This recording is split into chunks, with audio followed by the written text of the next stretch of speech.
Hi అండి, ఎలా ఉన్నారు మీరు బాగుండాలని నేను కోరుకుంటున్నాను. నేను బాగుండాలండి. ఇవాళ అమరావతి రుచుల్లో పచ్చి పులుసు ఉట్టిపప్పు అంటే ఉట్టిపప్పు కొంచెం అరగిద్ద పప్పు ఉడికించుకున్నాం ఆల్రెడీ. ఇంకా చూపించలేదండి. ఉట్టిపప్పు పచ్చి పులుసు. ఈ ఎండుమిరపకాయలు 2 వేయించుకోవాలండి. మనం 2 చాలండి, మంటగా ఉన్నాయి కాయలు. ఈగిని 2 ఎండుమిరపకాయలు ఇప్పుడు దంచుకుందాం. కాస్త ఉప్పు వేసుకొని తీసుకొని కాస్త కరివేపాకు పచ్చిది కాకుండా వేయించుకుందాం అండి. కొంచెం కొత్తిమీర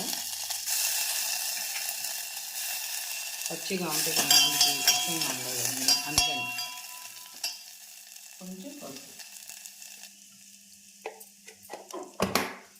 మరి పచ్చిగా కాకుండా కొంచెం.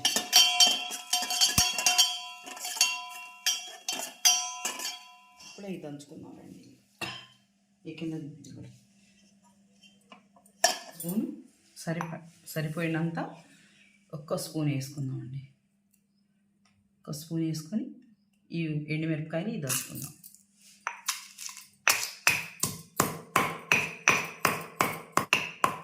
చాలండి, పచ్చగా దంచుకుందాం. ఇప్పుడు చింతపండు పిండుకుందాం.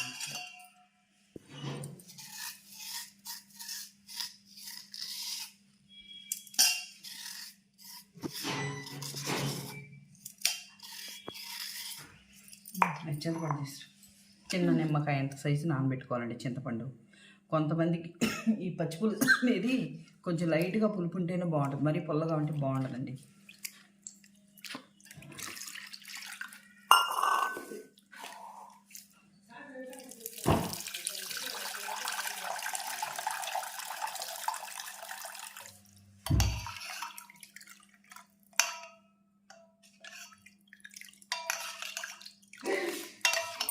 బెల్లం ఇలా దంచుకొని మెత్తగా వేసుకోవాలి. బెల్లం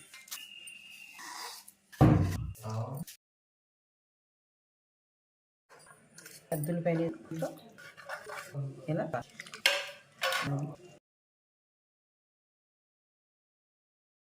పచ్చి పులుసు రెడీ.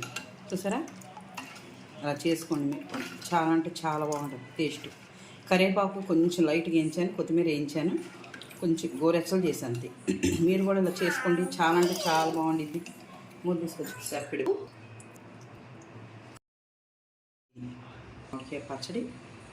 పచ్చడి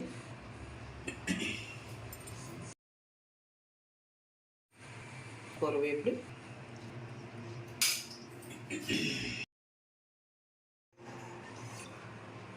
పులుసు,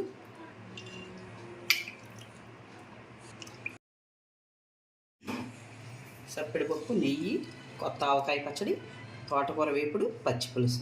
ఇంతకన్నా కావాల్సింది ఏముంది? మీకు నచ్చితే లైక్ చేయండి, షేర్ చేయండి, గంట సింబల్ క్లిక్ చేయండి. అమరావతి రుచిలో మరొక రుచితో వస్తానండి.